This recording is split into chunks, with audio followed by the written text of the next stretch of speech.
자, 그리고요. 특수활동비에 대해서 어제도 감사원도 갔고, 그리고 검찰 특수활동비도 말씀드렸습니다만, 검찰총장님, 그리고 감사원장님, 법무부 장관님 잘 들어주시기 바랍니다. 제가 분명히 법사위원장으로서 내역이 입증되지 않는 것은 전액 삭감하겠다. 이렇게 밝혔습니다. 그러면 앞으로 여러분들이 어떤 과정을 거치게 되냐면요. 국정감사가 끝나고 장경태 예산결산위원장이 내역이 입증되지 않는 것은 전액 삭감할 겁니다. 그러면 국민의힘 의원님들이나 아니면 법무부나 감사원이나 뭐 이런 데서 전체 예결특위에 증액을 시켜달라고 요구할 겁니다. 그러면 어찌어찌 그렇게 될 수도 있겠죠. 그러나 그것은 반드시 국회법 제84조에 의해서 법사위원장의 동의를 구해야 됩니다. 그게 필수사항입니다. 제가 동의할 리가 있겠습니까? 그러면 법사위 예산결산위원회에서 전액 삭감하면 살릴 방법이 없습니다. 다시 한번 제가 말씀드립니다만 특수활동비에 대해서 살리고 싶은 부분이 있다면 영수증 제출해서 내역을 입증해 주시기 바랍니다. 예결소위에서.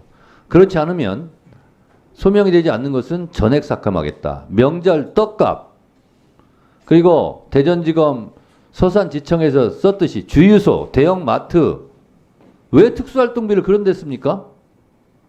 이런 것은 전액 삭감하겠다는 겁니다. 이 점 명심해 주시기 바랍니다. 검찰총장님, 법무부 장관님 할 얘기 있습니까? 위원장님께서 말씀하신 특수활동비 집행 내역을 제출하라고 말씀하신 것에 대해서 막 흡족하게 제출하지 못한 것에서 대단히 죄송합니다. 자, 그러면 예결 소위 하기 전까지 최선을 다해서 특수활동비 내역에 대해서 입증하기 위해서 노력해 주시기 바랍니다. 아니면 입증 안 된 것은 감사원 포함해서 다 전액 삭감하겠다 이런 말씀 드리고, 감사원에서 조금 아까 또 입장문을 냈던데 참 딱합니다. 감사원. 여야 합의가 없었기 때문에 회의록을 제출하지 못했다. 여야 합의가 있었으면 제출했을 거다라는 취지로 얘기했어요. 그러면서 감사원 독립성 때문에 그렇다는 거예요. 그러면 여야 합의를 하면 감사원의 독립성을 무너뜨려도 된다는 논리입니까? 이런 논리가 어디 있어요? 어제도 제가 계속 얘기했듯이 여야 합의 이런 건 법에 나와 있잖아요. 국회법에 의해서 제출하라니까 제출하라는 거예요. 스스로 눈을 찌르는 그런 허무맹랑한 논리를 말씀하시는데, 국감이 끝나고 적절한 시기에 감사원 개혁안에 대해서 법사위 차원에서 토론회를 개최하도록 하겠습니다. 그때 나와서 또 하실 말씀 있으면 하시기 바랍니다. 자, 이상으로 질의를 마치고요. 오늘은 저녁 시간 없이 계속 재보충 질의를 하도록 하겠습니다.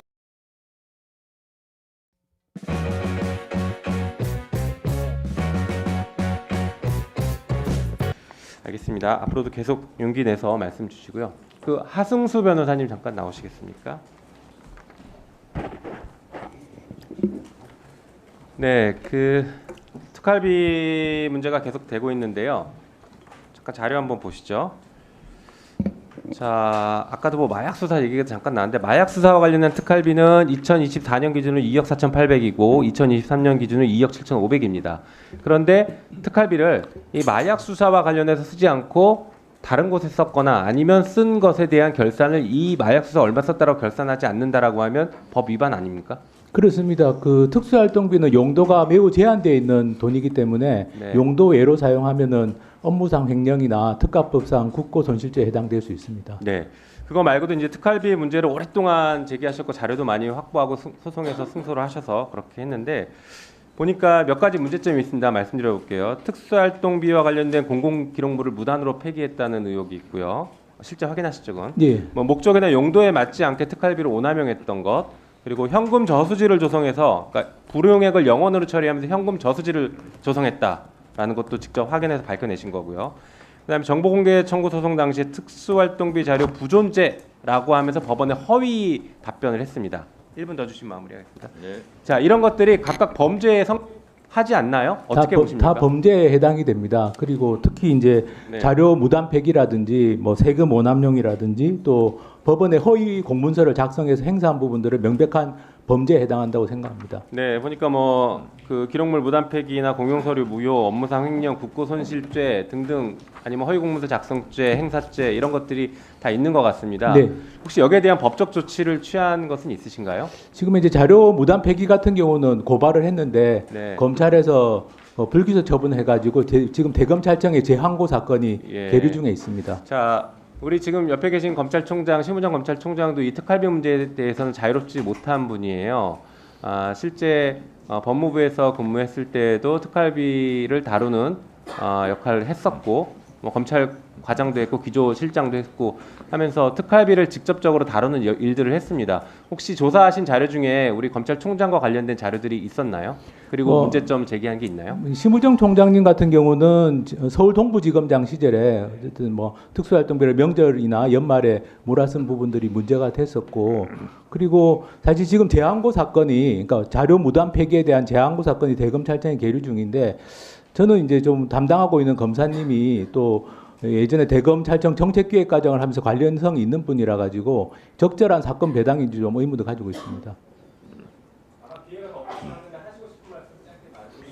예, 그 검찰 특수활동비 예산이 내년에 저는 전면 삭감이 되는 것이 국민들을 입장에서 필요하다고 생각합니다. 지금 대검찰청이 아직도 정보 공개를 거부하고 있어서 지금 2건의 정보 공개 소송이 추가로 진행 중에 있고, 그리고 앞서 말씀드린 것처럼 수많은 세금 오남용 사례들이 이미 드러나 있는 상황입니다. 따라서 검찰이 정말 기밀 수사에 쓰고 있다는 걸 입증하지 못한다면 저는 내년도 특수활동비 예산은 전액 삭감되는 것이 타당하고, 특수활동비가 아니더라도 사실 특정 업무 경비라는 예산을 통해서 충분히 수사에 사용할 수 있기 때문에 특수활동비는 현재 상황이라면 저는 전면 삭감하는 것이 타당하지 않을까 생각합니다. 네.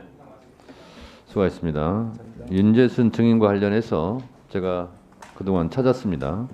민사소송법 제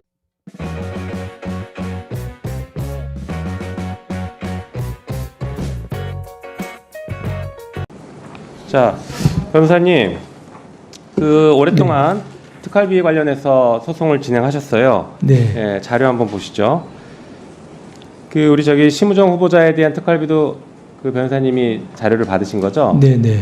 보니까 심우정 후보자가 서울 동부지검장일 때 특활비가 일주 평균 272만 원 썼습니다. 어디다 썼는지 모르겠어요. 썼어요. 그런데 2021년 추석 이때 일주일 동안 1,160만 원, 약 4.2배를 씁니다. 그리고 2022년 설날 일주 동안 1,350만 원, 약 5배를 씁니다. 그리고 2021년 연말에는 636만 원으로 2.3배를 쓰고 있습니다. 이거 어떻게 분석하셨습니까? 그 제가 보기에는 명절 앞두고 쓴 거는 명절 떡값으로 쓴 것 같고요. 연말에 쓴 건 아마 남은 돈을 몰아 쓴 게 아닌가 싶습니다. 그리고 이런 패턴은 뭐 그 심우정 후보자에게서만 나타난 건 아니고, 대표적으로 뭐 윤석열 전 검찰총장 같은 경우는 서울중앙지검장 시절에 4번의 명절이 있었는데 2억 5천만 원을 떡값으로 썼습니다. 그리고 다른 지검지청에서도 연말에 몰아쓴 사례들은 많기 때문에 제가 보기에는 뭐 심우정 후보자의 동부지검장 시절에 쓴 건 명절 떡값 그리고 연말에 남은 돈을 좀 몰아쓴 게 아닌가 추정이 됩니다. 네, 아까 후보자는 이게 수사 중이었다, 당시에도 무슨 수사가 진행되고 있었다라고 마치 수사에 쓴 것처럼 얘기했어요.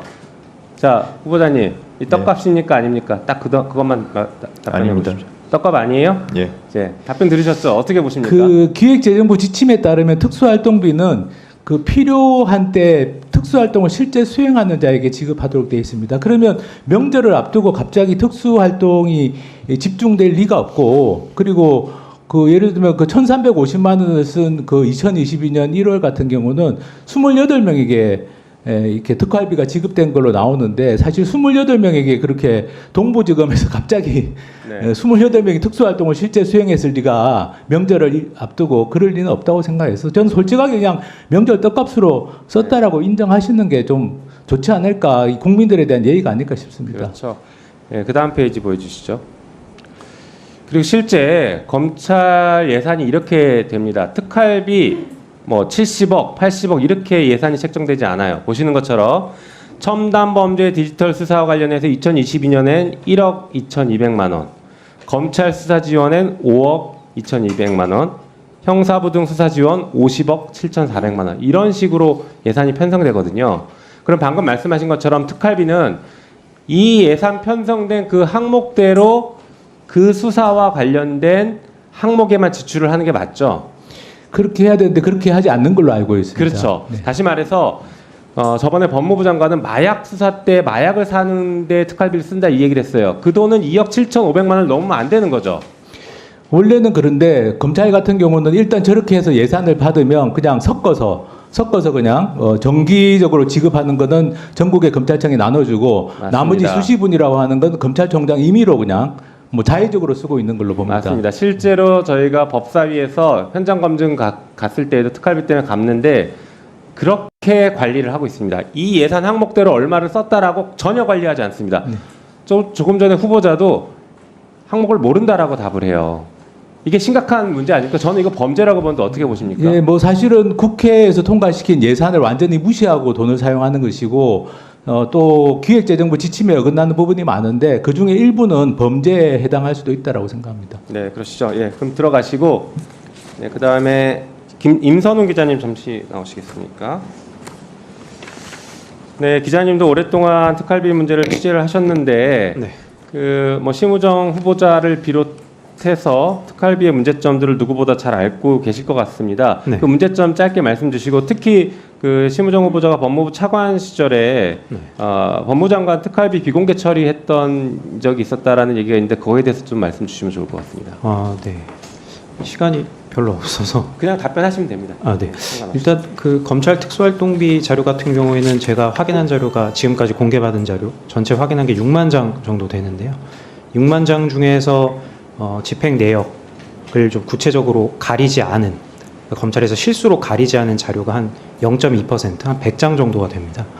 이 100장은 이제 특수활동비를 어디다 좀 썼는지 구체적으로 알 수 있는 그 증거들이죠. 직접적인 증거들인데 이를 보면은 사실 특수활동에 썼다고 보기 어려운 것들이 대다수입니다. 이를테면 뭐 파리바게뜨 한정판 헬로윈 케이크를 샀다든지 뭐 스타벅스에서 음료를 사고 뭐 상품을 받기 위한 프리퀀시를 적립했다든지 공기청정기 대여비로 썼다든지 아니면 뭐 검사들하고 가서 이제 한우나 뭐 염소고기 이런 회식을 했다든지 그러니까 그야말로 이 각양각색의 오남용 사례가 나오고 있고요. 그럼 반대로 얘기했을 때 0.2%를 제외한 99.8%의 집행 내역이 실제로 공개된다면 어떨까요? 아마 그 결과는 뭐 모두가 상상하는 것 이상의 오남용 부정사용 실태가 드러날 것으로 보입니다. 좀 아까 하승수 변호사께서 설명하신 이런 이제 특수활동비가 특정 기간에 몰려서 집행되는 것 또한 특수활동비를 특수활동에 쓰지 않는다는 아주 강력한 정황으로 보이고요. 제가 뭐 지금 간략하게 말씀드릴 수 있는 그 부정사용과 오남용의 증거들은 이렇게 두 가지.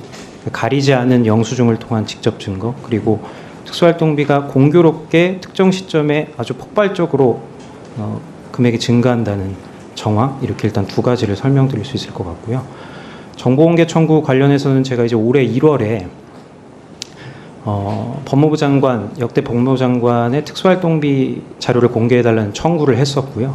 그 당시 이제 정보공개 답변, 그 이제 담당 직원으로부터 전화가 오기를 이제 200장 정도 자료가 다 준비가 됐다. 이제 당신이 와서 가져가든지 우리가 보내주면 되는데 당시 이제 차관, 그러니까 심우정 후보자의 결재가 안 나고 있어서 조금만 기다려달라는 얘기를 해요. 그리고 나서 좀 시일이 지나서 한 일주일, 6일 정도 시간이 지나서 이 법무부로부터 통지가 옵니다. 왔는데 이제 정보 비공개 결정이 내려진 거예요. 그래서 황당하잖아요. 그래서 이제 그 배경을 좀 살펴봤던 것이죠. 당시 이제 배경을 좀 구체적으로 살펴보고자 했던 이유는 이미 하승수 변호사께서 정보공개 행정소송을 통해서 검찰 특수활동비의 공개 판례를 이미 이끌어낸 바 있고 취재한 내용을 우리가 들을 필요가 뭐 있어요? 아주 중요한 증거 내용인데요. 네, 새로운 내용이라. 네. 예, 그럼 참고인께서 네네. 예, 한 3, 40초 내로 마무리해 주시죠. 예. 네, 알겠습니다. 뭐 아무튼 그렇게 해서 이제 정보 공개가 비공개 통지된 것을 뭐 배경을 좀 살펴봤고, 뭐 법무부 내부 직원으로부터 일종의 뭐 증언 비슷한 것을 들을 수 있었는데, 당시 이제 법무부 장관의 특수활동비 자료가 공개되는 것을 기화로 해서 이 검찰 내에 법무부에 이제 파견되어 있는 엘리트 검사들이 주로 속해 있는 검찰국이라든지 이런 곳에 특수활동비 자료가 연쇄적으로 공개되는 것을 좀 우려한 것 같다라는 취지의 답변을 들었고, 그 내용으로 당시 이제 비공개 결사 결정에 뭐 국민의 알 권리나 이런 부분들은 좀 등한시되어 있는 것이 아닌가, 뭐 그런 의혹을 뭐 갖고 있어서 관련 내용을 뭐 기사화한 적이 있습니다. 네, 알겠습니다. 예, 김영민 의원 수고하셨습니다. 네, 잠깐 다음은 답변 드려도 되겠습니까? 주진우 위원님, 예, 질의해 위원장님, 주시기 제가 바랍니다. 잠깐 답.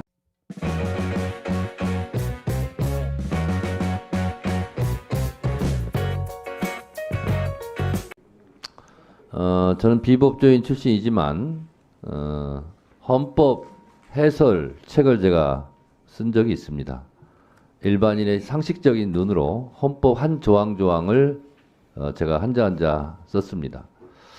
이창수 검사장님, 헌법 130개 조항 중 저는 개인적으로 12조 신체의 자유, 압수수색, 체포, 구금에 대한 조항을 우리 검사들이 제일 숙지해야 될 조항이 아닌가 그렇게 생각합니다.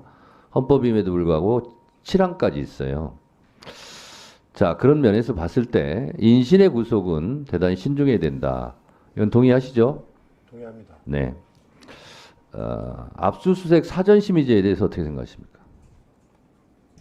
짧게 답변했어요. 찬성, 반대. 예, 어떤 우려가 있는 때문에 나온 건지는 알지만 실무상으로는 네. 반대할 수밖에 없는 상황입니다. 알겠습니다. 그럴 줄 알았어요. 수사의 밀행성 때문에 그렇죠? 그렇습니다. 네? 그렇고 수사의 신속성에서 그래 상당히 신속성과 밀행성 이런 것 때문 아니겠습니까? 자, 그런 면에서 제가 살펴보겠습니다. 특수활동비는 그 밀행성, 뭐 신속성과도 연관이 있겠죠. 그러면 특활비는 수사를 하라고 주는 돈입니다. 국민 세금입니다. 자, 그런데 그 은밀하게 해야 될 특활비 수사가 주유소, 대형 마트, 할인점 이런 데 가서 특활비가 쓰여지면 그건 특활비가 아니죠. 수사를 그런 데 가서 하는 게 아니기 때문에. 우리 서울 고검장께서도 부산지방검찰청 동부지청장 시절에 보니까 매달 53만 원씩 썼어요. 그러면 수사를 53만 원치씩 매달 하는 건 아니잖아요. 이러니까 국민들이 특활비에 대해서 문제 제기를 하는 겁니다. 그리고요, 이상한 일이 또 있어요. 이상하게 설날 전날 그렇게 수사를 많이 하나 봐요. 이때는 집중적으로 특활비가 배포가 됩니다. 아니, 설날에 다 집에도 가고 그러실 텐데 왜 이때 특활비가 필요할까? 떡값이죠. 그리고 뭐 지자체 이런 데서 보도블록 깔는다고 비판을 많이 합니다. 2배에서 16배가 12월 달에 집중적으로 살포가 됩니다. 특활비가. 이러면 안 됩니다. 그리고 피의사실 공표 이거 하면 안 되죠. 이창수 검사장이 성남지청일 때 이재명 대표 수사를 하는데요. 제목 조선일보 이재명 진술서 6장 낸 뒤 더 묻지 마라. 법조계 진술 거부. 이게 저녁 시간 7시 16분에 기사가 납니다. 검사가 알려주지 않으면 어떻게 이런 기사를 조선일보에 쓸 수 있을까요? 이창수 검사장, 본인이 성남지청장 때 있었던 일입니다. 네. 왜 이런 기사가 나죠? 제가 정확한 경위는 잘 모르겠는데 저희가 일부러 뭐 저런 내용을 언론에 내고 그러지는 않습니다. 텔레파시입니까?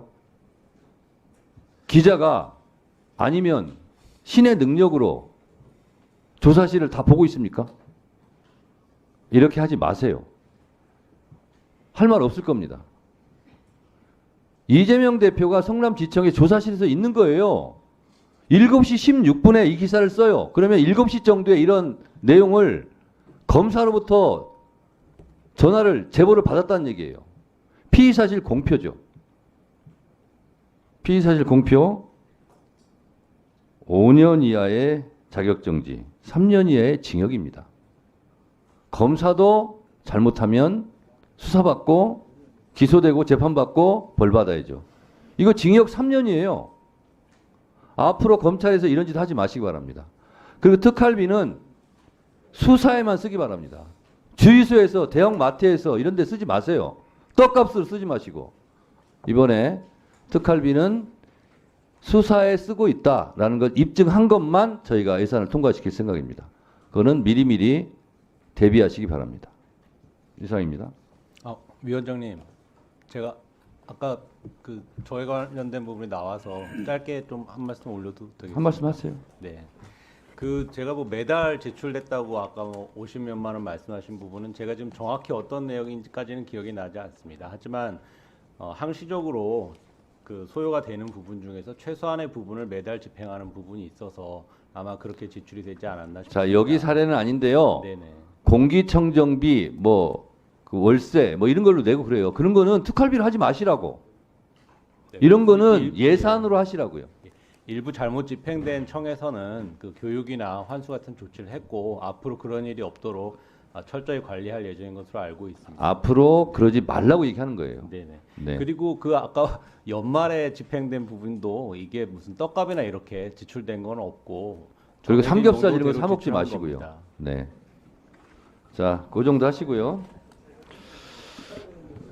오늘 국정감사와 관련하여 저를 비롯하여 박균택, 조배숙, 서영교, 김승원, 송석준 위원님께서 서면 질의를 하셨습니다. 서면 질의에 대한 답변서는 일주일 이내에 우리 위원회와 해당 위원에게 제출해 주시기 바랍니다. 서면 질의와 답변서의 내용은 오늘 국정감사 회의록에 게재토록 하겠습니다. 오늘 서울고등검찰청 등 11개 검찰청에 대한 국정감사에서 위원님들께서 주로 다음과 같은 사안에 대해 질의와 지적을 하셨습니다. 먼저 어제 서울중앙지검의 김건희 여사 주가 조작 혐의 불기소 결정과 관련하여 많은 의원들의 질의와 질타, 지적이 있었습니다. 검찰이 정치적 중립성과 공정성을 잃고 부실 수사로 일관하였다는 비판과 함께 검찰이 충분히 수사했고 법리와 증거에 따라 객관적으로 결정했다는 엇갈린 주장과 평가도 있었습니다. 그 외에도 현재 진행 중인 검사 탄핵소추의 필요성 및 정당성에 대한 논의와 함께 서울고검과 수원고검 및 산하지청들이 담당하고 있는 주요 사건에 대한 철저하고 중립적인 수사를 촉구하는 주문도 있었습니다. 한편 피해자 의사와 상관없는 소위 기습공탁에 대한 법원과의 협의 및 대책 마련 필요성, 소년 범죄에 대한 선도 조건부 기소 유예 제도 활성화를 위해 범죄예방위원회 전문성 제고 필요성 및 인권 친화적 수사 관행 정착 필요성 등 형사사법 정책 개선을 위한 지적과 당부도 있었습니다. 위원장이 개인적으로 한마디를 당부드리자면 성인지 감수성이란 말은 많이 들어보셨을 겁니다. 권력인지 감수성이라는 말을 혹시 들어보셨는지요? 권력인지 감수성이라면 권력을 갖고 있는 권력기관에서는 내가 아무리 겸손하려고 노력해도 상대방은 그 겸손을 오히려 더 권력자의 모습으로 본다는 겁니다. 따라서 갑과 을의 관계가 있을 때는 갑이 을의 심정을 헤아려야 된다 이런 겁니다. 그래서 검찰은 누가 뭐라고 해도 현재까지는 나중에 어떻게 될지는 모르겠습니다만 권력기관입니다. 검찰에 불려가서 수사를 받고 있는 피의자들은 한없이 작고 힘없는 그런 을의 관계입니다. 그럴 때 진정으로 그 사람들의 인권을 생각하는 것, 이것이 권력인지 감수성이라고 제가 알고 있습니다. 그래서 우리 검사들께서는 권력 감수성에 좀 민감하셨으면 좋겠다. 그래서 아까 제가 질의 과정에서 헌법 12조도 반드시 숙지하고 그 부분을 중요하게 생각해야 할 것이 아닌가 그런 말씀도 제가 드렸습니다. 서울고검장님, 수원고검장님, 서울중앙지검장님을 비롯한 관계기관장 여러분께서는 위원님들의 지적과 조언을 겸허히 받아들여 국민의 눈높이에 맞는 공정하고 중립적인 수사와 인권보호에 만전을 기해해 주시기를 당부드립니다. 이상으로 오늘 서울고등검찰청 등 11개 검찰청에 대한 국정감사를 모두 마치겠습니다. 위원님들 장기간 수고 많이 하셨습니다. 보좌진과 수석 전문위원을 비롯한 위원회 직원, 경위 속기사 및 언론인 여러분들도 수고 많으셨습니다. 성실하게 감사에 임해주신 검사장님들과 관계 공무원 여러분께도 감사 말씀드립니다. 다음 국정감사는 10월 21일 국회에서 대검찰청에 대해 실시하겠습니다.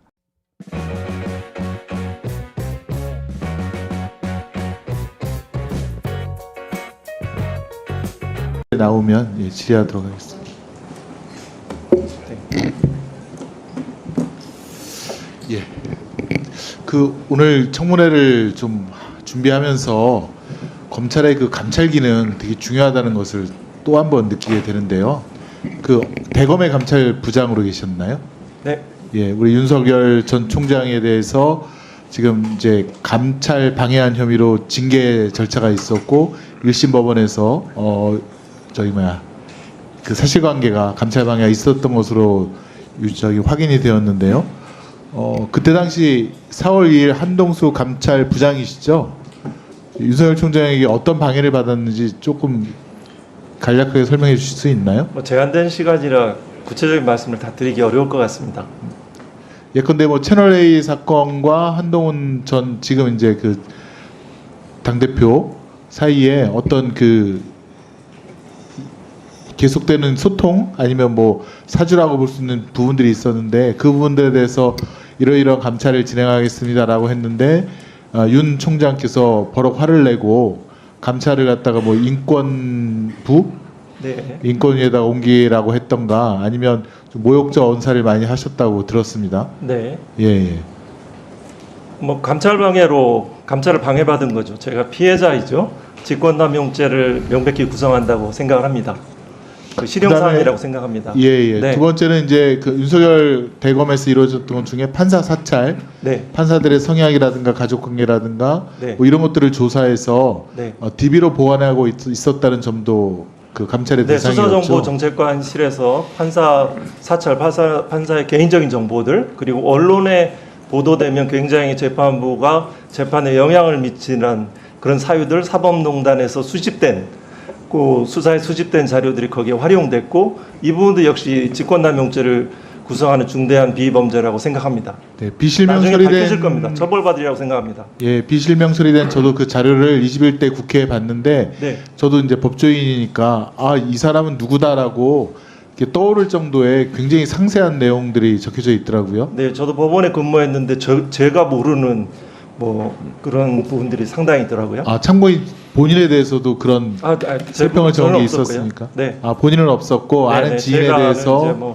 모르는 것들 자료가 무슨 친족 관계 영장 신문 과정에서 그 전날 술을 마시고 신문에 안 나왔다는 등 아주 내밀한 정보들이 고발 사주도 감찰을 하셨나요? 그렇죠. 고발 사주의 사건의 핵심은 2월 17일 날 뉴스타파 굉장히 신뢰도를 제가 높게 보는 그런 언론사라고 생각합니다. 그 뉴스타파에서 2월 17일 날 도이치모터스 주가 조작 사건들을 보도를 했고 3월 31일 날 MBC 뉴스 데스크에서 그 채널A 사건이 보도가 됐죠. 그것들을 가로막기 위한 총선에 임박한 그 사건이 수사정보정책관실에서 그 부분들 작성을 해서 그 현재 있는 그 여당에 전달이 된 그런 사건이죠. 이 부분은 지금 공직선거법 위반이 저는 감찰을 방해받았음에도 불구하고 지금 고발 사건, 고발 사주 손중성 씨에 대해서도 1심에서 유죄가 선고되었고 1년에 선고가 됐고 이번 주에 아마 항소심이 선고가 될 예정이고요. 네, 저는 그 법정에서 손준성 검사 개인이 한 일이 아니다. 그 윤석열 총장의 지시와 승인을 받았다. 한동훈 그 현재 그 정치인이죠. 그 대표와의 공모 관계를 살펴봐야 된다라고 했고 그분 판사님들은 모르실 겁니다. 그 검찰의 특수한 경험칙들은 조직에 있어 본 사람 손중성 검사 개인이 했으리라고는 생각한 사람 1도 없습니다. 여기에 있는 검찰 출신 의원들 여야에 계시지만 근데 지금 문제가 예컨대 윤석열 전 총장에 대한 지금 그 징계에 대한 행정 사건이 1심에서는 사실로 확인되었다가 지금 항소심에서 뒤집혔다는 거죠. 절차가 좀 위반되었다라는 이유로. 네, 그게 이제 징계 청구권자가 징계 심의에 관여할 수 없다는 조정을 그 절차에 관한 해석을 해냈는데요. 그 부분들 저 동의할 수 없습니다. 그럼 되게 절차 위반인 경우에는 다시 새롭게 절차를 진행해서 또 징계를 하는 것이 상례인데 이번 건은 그렇지 않은 것 같아요. 네, 뭐 징계 문제는 그 기본적인 범죄이고 또 그 관련돼서 뭐 그 상고도 안 했고요. 1심과 2심의 결론이 불일치한 사건이고 검사징계법 해석에 관한 문제이고 저도 지금 이제 감찰 방해했듯이 윤석열 대통령이 지금 그 박정훈 대령에 대한 수사도 방해하고 있다. 또 백혜령 경정에 대한 마약 수사도 방해하고 있다는 여러 가지 의혹들이 있는데 이게 자꾸 반복되는 것 같은 느낌을 지울 수가 없는데 검찰의 감찰 강화에 대해서 혹시 뭐 체험하신 분으로서 의심할 수 있으면 얘기를 해주세요. 저한테 얼마만큼의 시간이 부여된지 모르겠습니다. 진술해도 될까요? 네, 1분간 하세요. 뭐 감찰 기능도 필요하죠. 근데 이제 핵심적인 부분은 저는 오늘 후보자 청문을 보면 검찰은 변하지 않을 것이다. 본질은 변하지 않을 거라는 생각을 합니다.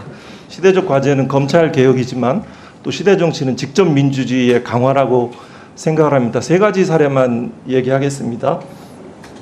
직접 민주주의는 알 권리하고 표현의 자유하고 결정에 시민이 참여하는 겁니다. 세 가지 사례만 얘기하겠습니다. 도이치모터스. 제가 읽어본 그 언론의 보도와 그 자기 계좌를 이용하고 많은 20억이 넘는 이익을 받고 매수 주문을 하면 이건 주범입니다. 단순한 방조범이라고 어느 의원이 해석해서 제가 놀라겠는데요. 그 기소해야지 검찰 내 수사권이 유지가 되는 거죠. 그 한 부분이 있고요. 또 하나는 그 명품백 사건. 이거 공정하게 구성되지 않습니다. 그 절차가 편파적입니다. 거기에서 기조부장이 이제 거기에서 그 정책기획과장이 간사하고 기조부장이 이제 그 구성에 참여를 하는데요. 거기에 이제 일방적인 무혐의 의견을 주장하는 그 당사자만 참석해서 하죠. 이거는 심지어 1분만도 못합니다. 선거인단의 추첨으로 그 위원이 구성돼야 되죠. 그 도이치모터스 저는 일반 시민들은 알선수재 나아가 뇌물죄라고 생각합니다. 왜 시민들이 일반 시민이 생각하는 결정과 달라집니까? 또 하나 특수활동비 왜 이렇게 얘기가 많습니까? 자료 공개하십시오.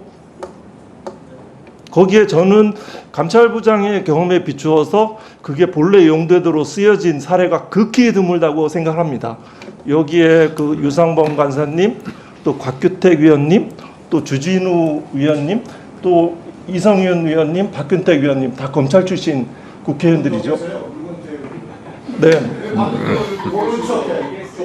거기에 본래 용도대로 쓰신 분들 없습니다. 자료 공개하십시오. 네네. 정리해 주시죠. 그러면은 불필요한 논쟁들이 다 없어집니다. 네. 안동수 참고인 수고하셨습니다. 네. 이상하겠습니다. 네.